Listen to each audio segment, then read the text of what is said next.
This is a story inspired by Panchatantra, a story from Vadanur. Part 1. The village of Vadanur, in the heart of Bharat, where the coconut palms swayed like prayerful hands and the air carried the perfume of jasmine and ghee. There lay the village of Vadanur, a place whispered into being by gods and forgotten by kings. The streets were narrow but clean, the wells deep and sweet, and the people bound by rituals older than the banyan trees. Here lived Haran, a Brahmin of modest means but impeccable reputation. He had the voice of a veena and the patience of a stone under rain. His wife Leila bore a beauty not of youth but of quiet strength, the kind that could hold grief like water in cupped hands. They had one sorrow: they had no children. For 15 years of their marriage the cradle by their bedside remained empty. They lit lamps at temples, gave 2 cows and orphans, and fed crows at dawn, all in hope that one day their good deeds would be returned in kind. One day a wise medicine monk was traveling through the village. He appeared during monsoon season, a festival celebrated. He was barefooted and humming a forgotten hymn. He asked for no food, only shelter, and the family took him in. During his stay, before leaving, he whispered to Leila he would soon have a son, but he must never be without a guardian. The god will send one.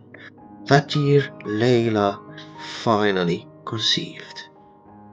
The Arrival of Surya, Part 2. The baby was born during the new moon, under cloud thick as dotis. The villagers said he had the eyes of Lord Krishna. They named him Amar. 2 days later, a mongoose arrived. It was drenched, its fur matted, trembling outside their door. Haran would have shooed it away, but the look in its eyes were unmistakable. Not wild, but pleading.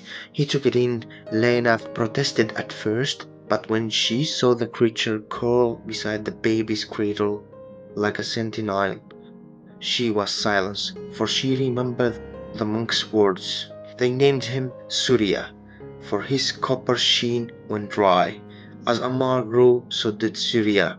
Bonding with him, they were inseparable. Surya fetched toys, guarded him at night, and once even chased away a cobra that had crept near the cowshed. Still tongues wagged. A mongoose is a wild beast, said Ramya Harana's cousin, who had once coveted Leila's hand. Mark my word, muttered the barber, the animal will turn. Even Leila, in her quiet hours, wondered if love alone tamed nature. The Dream and the Festival, Part 3. It was the month of Thai. The village burst with turmeric and marigold as the Pongal festival approached.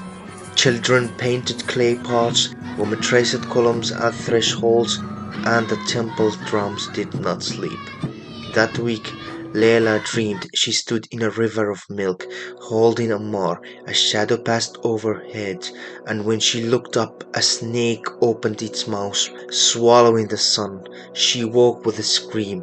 Haran soothed her. It's only the mind tired from joy, he said.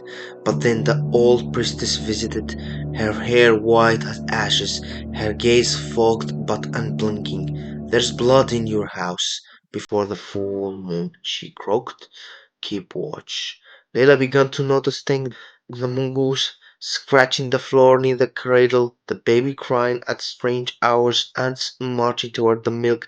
She prayed harder. She placed iron under the bed and threw turmeric at the door. That night the full moon rose. The Storm and the Silence, Part 4. On the night of the festival's end, Haran was called to the temple for a ritual. Only Brahmins of unbroken vows may attend, the priest had said. He would return before midnight. The rain came suddenly. Thunder growled like an old tiger. Amar had a fever. The herbalist home was 2 streets away. Leila hesitated. The baby slept and Surya lay beside the cradle. Just 10 minutes. she thought, wrapping her shawl. Lightning cracked as she ran. Back in the house the snake returned, the same one Surya had once chased. It had found another way in. Surya's ears pricked. He stood back arched, the snake hissed and lunged. The battle was swift and silent, for flew fangs made flesh, blood touched the earthen floor.